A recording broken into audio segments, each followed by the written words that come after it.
Back on January 16th, we did this story about a male sex robot that was called to my attention that sort of looks like me. And after we ran that story, I got an email from a viewer named Ken who said, that story you did with the male sex doll that looks like you gave me an idea as to what a future Patreon goal should be. You should purchase the sex doll, and at a Patreon goal of your choosing, whether it be $3,500 or whatever, you do an entire show with the doll dressed in a suit and sitting in your chair. You would be off camera lending your voice to discuss the stories as usual, but it would be the doll in place of where you usually sit. I think it would be kind of funny, especially when you start talking to Pat and he has to respond to an inanimate doll. Just a thought. Thanks, and keep up the great work. This is actually a hilarious idea.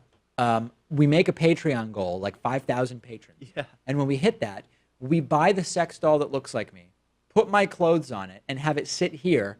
And it's here motionless. And I do an entire show from off camera just with a microphone.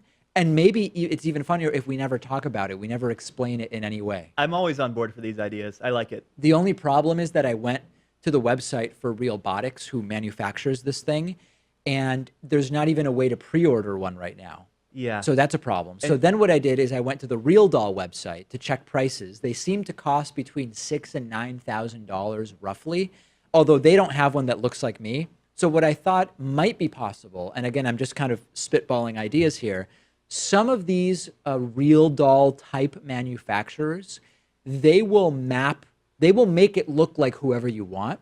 So instead of going with the Realbotix one, which just seems to look like me by chance, we could actually have one made custom. Yeah. That really looks like me. They're going to think that you're a narcissist, though. Yes, I know. Yeah. But anyway, listen, if the audience doesn't like this, and it's possible that they won't, I apologize. Let's never speak of it again, whatever. But if we can get to 5,000 patrons, it would certainly make sense financially to invest $6,000 to $9,000 in a doll. But if we do buy this, I think we're stuck with it because I don't know what the resale value is of Oh, a it's sex zero. doll, but I have to imagine it's zero. We'd have to pay someone to take it. Although it's possible we might be able to maybe raffle it off to the audience or include it in some kind of Oh yeah, there's high demand promotion. for that. Yeah, it's possible that someone in the audience, if you listen to our voicemail each day, you'd probably come away thinking that there are people in the audience who would be interested in a David Pakman real doll, sex doll thing or something like that. Anyway, send me your thoughts. And I know it's a little silly, but